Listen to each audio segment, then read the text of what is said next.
नमस्कार।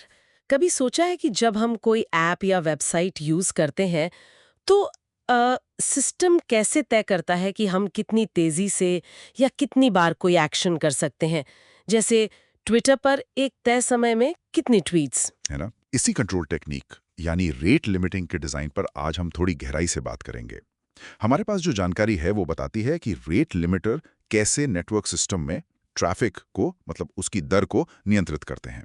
आसान शब्दों में कहें तो ये तय करते हैं कि एक निश्चित समय में कितनी एपीआई रिक्वेस्ट्स जा सकती हैं और अगर वो लिमिट पार हो जाए तो फिर अतिरिक्त कॉल्स रोक दी जाती हैं। हम्म, तो आज का हमारा मिशन क्या है? हम समझेंगे कि ये रेट लिमिटर क्यों इतने जरूरी हैं, सिस्टम में इन्हें कहाँ फिट किया जा सकता है और इनको बनाने के मुख्य तरीके क्या हैं। क्योंकि असल में ये सिर्फ कोई टेक्निकल जरूरत नहीं है बल्कि एक अच्छे सिस्टम डिजाइन की कह सकते हैं नींव है। बिल्कुल सही कहा। और ये नींव कई वजहों से महत्वपूर्ण है। सबसे पहले तो जैसा आपने कहा, सुरक्षा। ये डिनायल ऑफ सर्विस यानी डीओएस हमलों से बचाता है, जहां कोई सिस्टम को बहुत ज्यादा रिक्वेस्ट भेजकर ठप करने की कोशिश करता है। हाँ, ये तो आजकल बहुत कॉमन है। बिल्कुल। दूसरा फायदा है कॉस्ट कंट्रोल, मतलब लागत नियंत्रण। जब आप फालतू की रिक्वेस्ट रोकते हैं तो सर्वर रिसोर्सेज कम लगते हैं, खर्चा बचता है। हम्म, और तीसरा और बहुत जरूरी, स्टेबिलिटी। ये आपके सर्वर को ओवरलोड होने से बचाता है ताकि सभी यूजर्स के लिए सिस्टम ठीक से चलता रहे। यानी ये सिर्फ रोकने का तरीका नहीं है बल्कि सिस्टम को भरोसेमंद और टिकाऊ बनाने का एक स्मार्ट तरीका है। तो फिर पहला सवाल मन में आता है, इस स्मार्ट सिस्टम को लगाएं कहाँ? क्लाइंट साइड पर, मतलब यूजर के डिवाइस पर, या सर्वर पर, या शायद कहीं बीच में जैसे कोई एपीआई गेटवे? देखिए, जो स्रोत सामग्री है वो साफ कहती है कि क्लाइंट साइड पर रेट लिमिटर लगाना ज्यादा भरोसेमंद नहीं होता। क्यों? क्योंकि क्लाइंट उसे आसानी से बाईपास कर सकता है ना? कोड तो उनके पास है।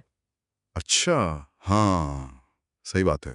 इसलिए ज्यादातर इसे सर्वर साइड पर ही लागू किया जाता है, या फिर एपीआई गेटवे जैसे मिडलवेयर पर। अब चुनाव इस बात पर निर्भर करता है कि टीम के पास किस टेक्नोलॉजी पर कंट्रोल है, उनकी ज़रूरतें क्या हैं।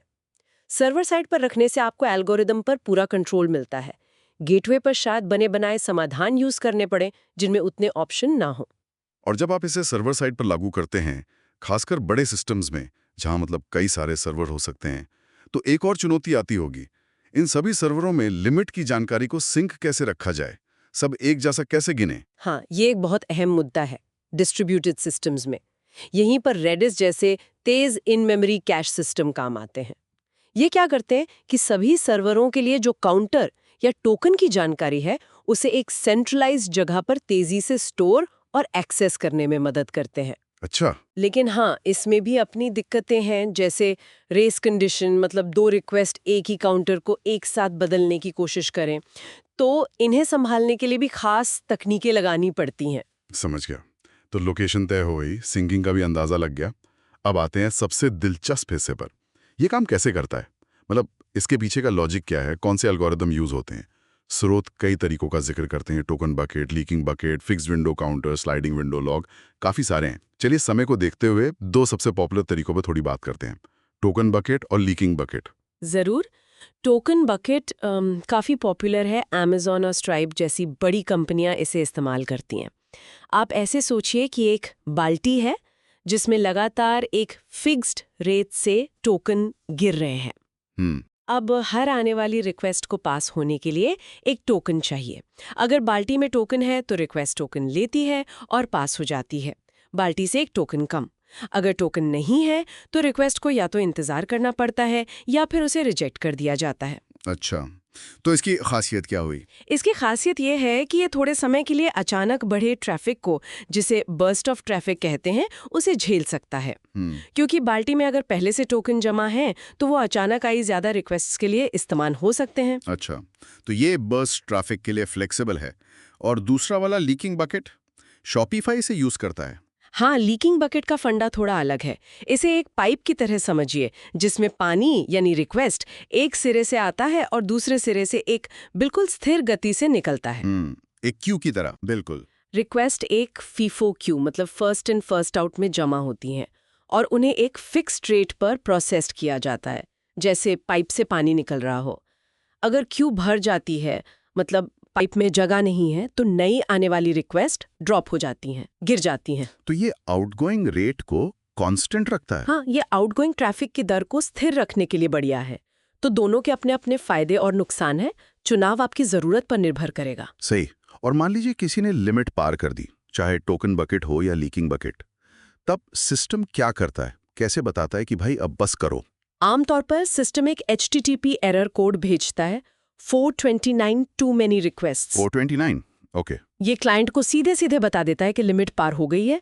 इसके साथ ही कुछ और जानकारी भी भेजी जा सकती है HTTP हेडर्स में, जैसे X रेट लिमिट रिमेनिंग, कितनी रिक्वेस्ट बची हैं आपकी लिमिट में। अच्छा, ये भी बताते हैं। हाँ।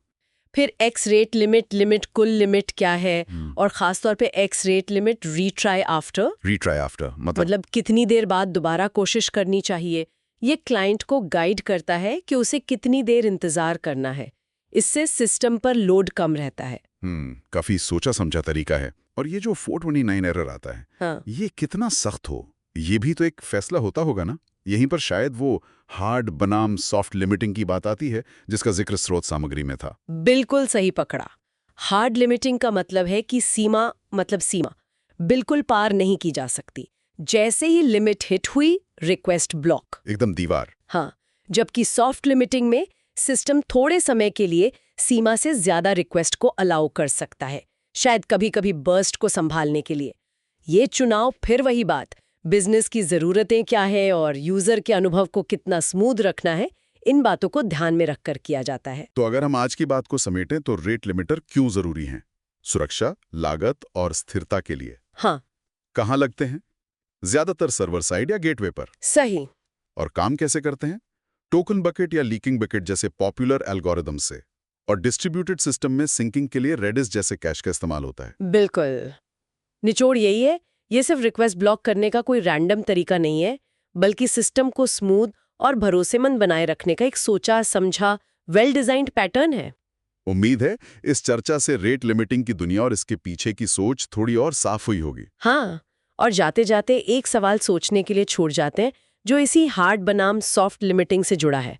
किसी खास ऐप के लिए इन दोनों में से चुनते समय क्या बिजनेस के लक्ष्यों को ज्यादा वजन देना चाहिए, या फिर यूजर के अनुभव को, या फिर इन दोनों के बीच सही संतुलन कैसे बनाया जाए? ये सोचने वाली बात है।